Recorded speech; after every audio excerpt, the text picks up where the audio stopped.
محمد ناظرین کرام السلام علیکم ورحمۃ اللہ وبرکاتہ۔ اعوذ باللہ من الشیطان الرجیم، بسم اللہ الرحمن الرحیم۔ بتایا جا رہا ہے نفاق کے مرض سے کیسے بچیں۔ ذکر الہی سے جڑے رہو تو نفاق کے مرض سے بچو گے۔ دنیا کی محبت جب دل میں گھر کرتی ہے تو بندہ نفاق کے مرض کی طرف جاتا ہے۔ اللہ کے پیارے نبی علیہ السلام نے ہمیں دعا سکھائی، اللہم طہر قلبی من النفاق، اللہ میرے دل کو نفاق سے پاک فرما دے۔ اللہ اکبر، اس قدر یہ حضور کی دعا صلی اللہ علیہ وسلم، ہمیں کس قدر فکر مند ہونا چاہیے۔ قرآن کہتا ہے بچاؤ کیا ہے، پریونٹیو کیور کیا ہے، اس کا پریونشن کیسے کی جائے گی۔ یا ایھا الذین آمنوا لا تلہکم اموالکم ولا اولادکم عن ذکر اللہ، اے ایمان والو تمہیں تمہارے مال اور تمہاری اولاد اللہ کی ذکر سے غافل نہ کر دیں۔ مال اولاد کی محبت ایک حد تک ٹھیک ہے، زیادہ اندر جاؤ گے تو ڈوب جاؤ گے۔ ان کی دنیا بنانے کے چکر میں اپنی آخرت برباد نہ کر لینا، مال کی ہوس میں اتنے آگے بڑھ جاؤ کہ کل آخرت کے اندر منہ دکھانا جو ہے اللہ کے سامنے کھڑا ہونا تمہارے لیے دشوار ہو جائے۔ تو یہ مال اور اولاد یہ تمہیں اللہ کی یاد سے غافل نہ کر دیں۔ وَمَن يَفْعَلْ ذَلِكَ فَأُولَٰئِكَ هُمُ الْخَاسِرُونَ، اور جو یہ کرے گا تو وہی لوگ خسارے میں پڑ جانے والے ہیں۔ وَأَنفِقُوا مِمَّا رَزَقْنَاكُم مِّن قَبْلِ أَن يَأْتِيَ أَحَدَكُمُ الْمَوْتُ، اور جو ہم نے تمہیں عطا فرمایا رزق میں سے اس میں سے خرچ کرو اس سے پہلے کہ تم میں سے کسی کو موت آ جائے۔ دنیا کی محبت کا عنوان ہے مال، اس مال کو نکالو گے دنیا کی محبت دل سے نکل جائے گی۔ یہ ہے اس نفاق کے مرض کو اگر لگ جائے کسی کو تو اس کو علاج کیا ہے، پریونشن کیا تھی، ذکر الہی، نماز بھی ہے، تلاوت بھی ہے، اذکار بھی ہیں، اللہ کی طرف متوجہ رہنا بھی ہے، یہ تو تھا پریونشن۔ اگر یہ چھوت لگ گئی، یہ بیماری لگ گئی، اب انفاق کرو، مال خدا کی راہ میں لگاؤ۔ یہ مال نکلے گا تو مال کی محبت دل سے نکلے گی تو پھر ایمان تمہیں میسر آئے گا، نفاق سے تم بچو گے۔ وَأَنفِقُوا مِمَّا رَزَقْنَاكُم مِّن قَبْلِ أَن يَأْتِيَ أَحَدَكُمُ الْمَوْتُ، اور جو ہم نے تمہیں رزق میں سے عطا فرمایا اس میں سے خرچ کرو اس سے پہلے کہ تم میں سے کسی کو موت آئے۔ فَيَقُولَ رَبِّ لَوْلَا أَخَّرْتَنِي إِلَىٰ أَجَلٍ قَرِيبٍ، پھر وہ کہے کہ اے میرے رب تو نے مجھے ایک قریبی مدت تک مہلت کیوں نہ دے دی، فَأَصَدَّقَ وَأَكُن مِّنَ الصَّالِحِينَ، تو میں صدقہ کرتا اور میں نیکوکاروں میں سے ہو جاتا۔ یہ حسرت ہوگی، بھائی آج موقع ہے، آج لگائیں اللہ تعالیٰ کی راہ میں، آج خرچ کریں اللہ تعالیٰ کی راہ میں، جب جائیں گے دنیا سے تو وہ تو چلا ہی جائے گا۔ بھائی اصل وہ ہے جو میں آپ اپنے ساتھ لے کر جا رہے ہیں، the bank of Allah in limited میں جو ہم ڈپازٹ کر رہے ہیں، اس کا موقع آج ہے، کل کی حسرتوں سے اللہ مجھے اور آپ کو محفوظ رکھے۔ وَلَن يُؤَخِّرَ اللَّهُ نَفْسًا إِذَا جَاءَ أَجَلُهَا، اور جب کسی کی اجل آ گئی تو اللہ تعالیٰ ہرگز کسی کو مؤخر نہیں فرمائے گا۔ اجل موت کا معین وقت، تو پھر اللہ مؤخر نہیں فرمائے گا۔ وَاللَّهُ خَبِيرٌ بِمَا تَعْمَلُونَ، اور تم جو کچھ کرتے ہو اللہ تعالیٰ اس سے خوب واقف ہے۔ سورہ منافقون کے بعد سورۃ التغابن، یہ بھی مدنی سورت ہے۔ نفاق کی ضد ہے حقیقی ایمان، حقیقی ایمان جو دل میں ہوتا ہے۔ ایمانیات کا بیان بڑے جامع انداز میں سورت میں آیا، اور پھر ایمان دل میں ہو تو اس کے ثمرات کیا ہوں گے، اس کے نتائج کیا ہوں گے، اس کا مینیفیسٹو کیا ہوگا، عمل میں کیا دکھائی دے گا، یہ سب کچھ بیان بڑے جامع انداز میں سورہ تغابن میں آ رہا ہے۔ تو ایمان کا بیان اور ایمان کے ثمرات کا بیان یہ سورہ تغابن میں ہمارے سامنے آ رہا ہے۔ اس میں توحید کی دعوت بھی ہے، آخرت کا، رسالت کا بیان بھی ہے، اور آخرت کا تذکرہ بھی بڑے پیارے انداز میں پہلے رکوع میں آ رہا ہے۔ بسم اللہ الرحمن الرحیم۔ یسبح للہ ما فی السماوات و ما فی الارض، اللہ تعالیٰ کی تسبیح بیان کرتی ہے ہر وہ شے جو آسمانوں میں اور جو زمین میں ہے۔ لہ الملک و لہ الحمد، اسی اللہ تعالیٰ کے لیے بادشاہت ہے، اسی کے لیے تمام تعریف ہے۔ وہو علی کل شیء قدیر، اور وہ اللہ ہر شے پر قدرت رکھنے والا ہے۔ یہ تو مکی دور کے بھی مضامین توحید کا بڑا جامع بیان۔ هو الذی خلقکم فمنکم کافر ومنکم مؤمن، وہ اللہ جس نے تمہیں پیدا فرمایا پس تم میں سے کوئی کافر ہے تم میں سے کوئی مومن۔ خالق سب کا وہ ہے، کوئی مانتا ہے کوئی انکاری ہو گیا۔ یہی دو اصل گروہ دنیا میں، اللہ کی پارٹی حزب اللہ یا شیطان کی پارٹی حزب الشیطان۔ واللہ بما تعملون بصیر، اور جو کچھ تم کرتے ہو اللہ تعالیٰ خوب دیکھنے والا ہے۔ خلق السماوات والارض بالحق وصورکم فاحسن صورکم، اللہ تعالیٰ نے آسمان و زمین کو حق کے ساتھ بامقصد پیدا کیا اور تمہیں صورت وصورکم، تمہاری صورت گری فرمائی تو کیا ہی بہترین صورت گری فرمائی، کس قدر خوبصورت حسین انداز سے تمہیں پیدا کیا۔ لقد خلقنا الانسان فی احسن تقویم، بیسٹ آف دا کریشن اللہ نے بنایا انسان کو۔ وَإِلَيْهِ الْمَصِيرُ، اور اسی اللہ تعالیٰ کی طرف لوٹنا ہے۔ يَعْلَمُ مَا فِي السَّمَاوَاتِ وَالْأَرْضِ وَيَعْلَمُ مَا تُسِرُّونَ وَمَا تُعْلِنُونَ، اللہ جانتا ہے جو کچھ آسمان و زمین میں ہے، اور وہ جانتا ہے جو کچھ تم چھپاتے ہو، جو تم ظاہر کرتے ہو۔ وَاللَّهُ عَلِيمٌ بِذَاتِ الصُّدُورِ، اور اللہ تعالیٰ سینوں کے رازوں سے بھی واقف ہے۔ کل کائنات میں کیا کچھ ہے اللہ کے علم میں، تم ظاہر کر تو چھپا دو اللہ کے علم میں، اور جو پوشیدہ اندر ہے، سب کانشیس لیول پر بھی ہے، تحت الشعور پر بھی اگر کوئی شے ہے وہ اللہ کے علم ہے۔ بڑا جامع بیان اللہ کی صفت علم کا۔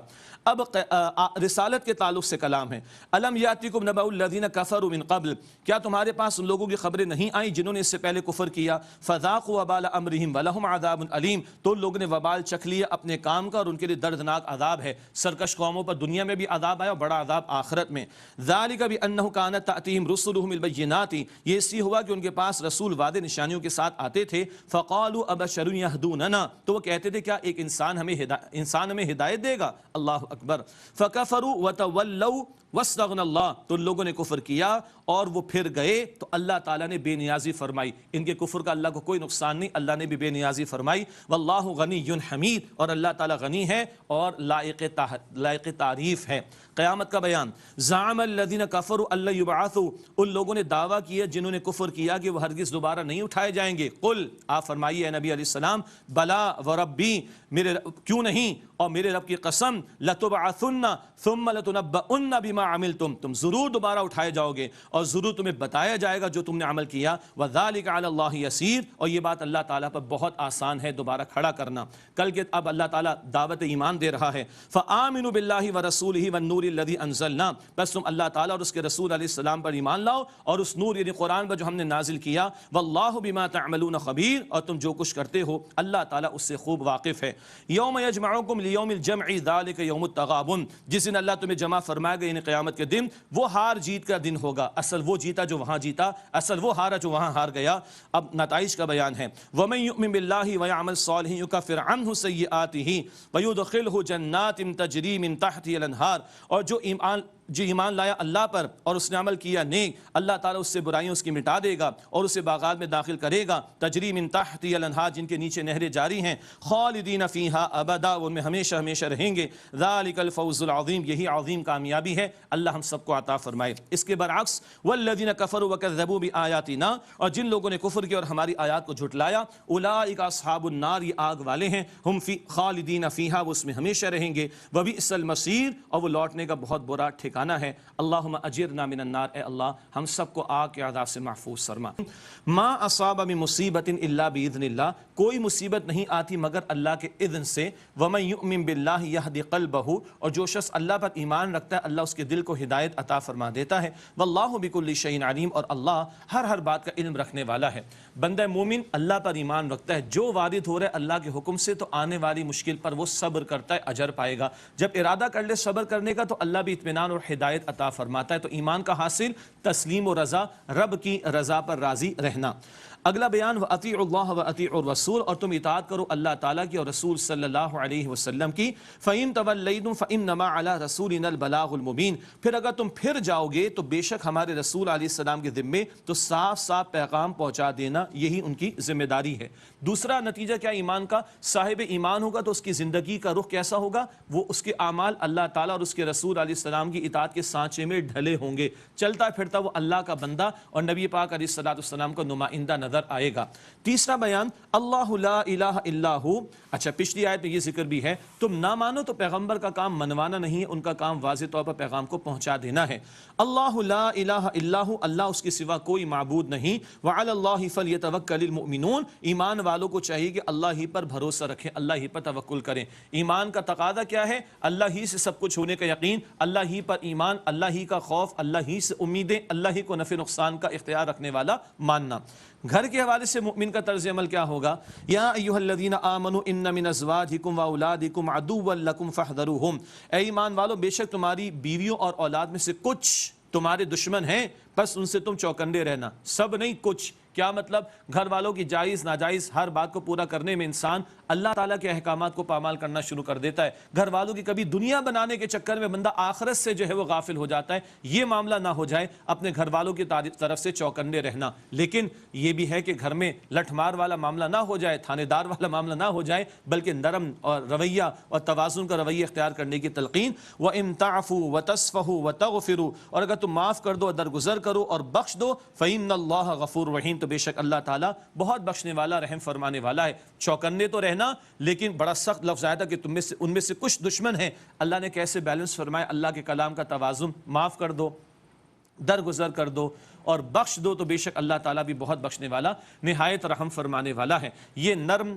نرمی اور سختی کے امتزاج کے ساتھ گھر والوں کی تربیت کی طرف توجہ دلائی گئی. اور ایمان کا ایک نتیجہ کیا نکلتا ہے, ثمرہ کیا ہوگا اس کا, انما اموالکم و اولادکم فتنہ, بے شک تمہارے مال اور تمہاری اولاد فتنہ یعنی آزمائش ہیں, یہ عطا کر کے اللہ نے تمہیں امتحان میں ڈالا. یہ ضروری بھی ہے دنیا کے معاملات کو چلانے کے لیے, لیکن مال کی محبت میں ڈوب کر اللہ کے احکامات کو نہ بھلا دینا, اولاد کی ہر جائز ناجائز پورا کرنے کے چکر میں آخرت کو فراموش نہ کر دینا. یہ مال اور اولاد ایک ایسٹ نہیں, ایک لائبلٹی ہے, ان کے بارے میں کل جواب دینا ہوگا. ہاں حلال پر کماؤ, جائز پر خرچ کرو, اجر پاؤ. اولاد کی جائز حاجات کو پورا کرو, اس کو نیک بناؤ, صدقہ جاریہ بناؤ, اجر پاؤ. یہ دونوں پاسبلٹیز ہیں. تو تمہارے مال اور تمہاری اولاد تمہاری آزمائش ہے, فتنہ ہے. فتنہ کہتے ہیں امتحان اور آزمائش کو. واللہ عندہ اجر عظیم, اور اللہ تعالیٰ کے پاس تو بہت بڑا اجر ہے. اس کے ذریعے آخرت بنانے کی فکر کوشش کرو. یہ وہ نتائج ہیں جو ایمان کے نتیجے میں پیدا ہوتے ہیں. اللہ کی رضا پر راضی رہنے کی روش, اطاعت الہی, اطاعت رسول علیہ السلام کی روش, اللہ ہی پر توکل, گھر میں رہتے ہوئے چوکنے رہنا, مال اور اولاد کے بارے میں فکر مند رہنا کہ یہ لائبلٹی ہے, اس کے بارے میں کر اللہ کو جواب دینا ہے. اب اللہ تعالیٰ کی طرف سے پکار لگ رہی ہے تقاضوں کے حوالے سے, فاتقوا اللہ ما استطعتم, پس اللہ کا تقوی اختیار کرو جس قدر تمہارے اندر استطاعت ہو. اور بھائی جو تمہارے بس میں وہ تو کرو. ویسے سچی بات ہے کہ اللہ نے ہمیں بڑا پوٹینشیل رکھا ہے, ہمیں خود ہمارے بارے میں پتہ نہیں ہوتا. گریڈ 5 کے بچے کو آج نہیں پتا کل وہ ماسٹرز بھی کرے گا, وہ محنت کرتا ہے تو آگے بڑھتا ہے نا. وہ بھائی جب دنیا کے امور میں محنت کرتے ہیں تو آگے بڑھ جاتے ہیں, اللہ کے دین کے لیے محنت کریں گے تو اللہ آگے نہیں بڑھائے گا, خیر کے کاموں میں محنت کریں گے تو اللہ آگے نہیں بڑھائے گا. آپ دل سے پوچھئے, یہ 2.5 گھنٹے, آج تو ویسے ہم 3 گھنٹے بیٹھیں گے انشاءاللہ تعالیٰ, یہ 2.5 گھنٹے بیٹھ کے قرآن پڑھ رہے ہیں, was it easy for us? No. میں آپ کے سامنے بیان کر رہا ہوں, خدا کی قسم اللہ کا فضل ہے, ہم نے تو 20 سال پہلے کبھی سوچا بھی نہیں تھا کہ ایسا کبھی ہوگا. اللہ کا فضل ہے, اللہ تعالیٰ کا احسان ہے, الحمدللہ رب العالمین. تو جتنا پوٹینشیل اللہ نے ہمیں رکھا ہمیں پتہ نہیں, تو اس پوٹینشیل کو ڈسکور کریں, بڑھائیں, اللہ اور ہمیں آگے بڑھائے گا انشاءاللہ. لیکن جتنا بس میں اتنا تو اللہ کا تقوی اختیار کرو.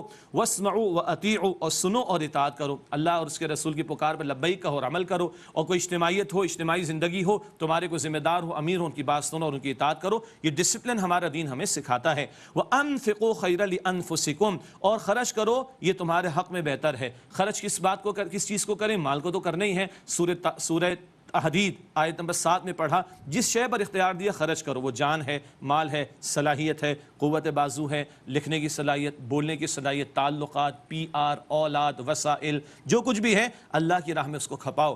وَمَن يُوقَ شُحَّ نَفْسِهِ, اور جو جی کی لالچ سے بچا لیا گیا, دل کی بخیلی سے بچا لیا گیا, فَأُولَٰئِكَ هُمُ الْمُفْلِحُونَ, تو یہی لوگ فلاح پانے والے ہیں. شح کا لفظ بڑا جامع, بڑا گہرا لفظ ہے, اس میں دنیا کی محبت, حسد کا معاملہ, جتنی باطنی بیماریاں سب شامل. فرمایا کہ جو بچا لیا گیا, بچ نہیں گیا, جو بچا لیا گیا وہی لوگ کامیاب ہوں گے. اللہ کی توفیق کے بغیر یہ باطن کی بیماری سے بچنا ممکن نہیں ہے. ام تقرضوا اللہ قرضا حسنا, اگر تم اللہ کو قرض حسن دو گے, کتنی مرتبہ یہ اصطلاح آ چکی ہے, وہ مال جو راہ خدا میں خرچ ہو اللہ کے کلمے کی سربلندی کے لیے, وہ قرض حسن قرار پاتا ہے. یضاعف لکم, اللہ سبحانہ و تعالیٰ تمہارے لیے بڑھا دے گا.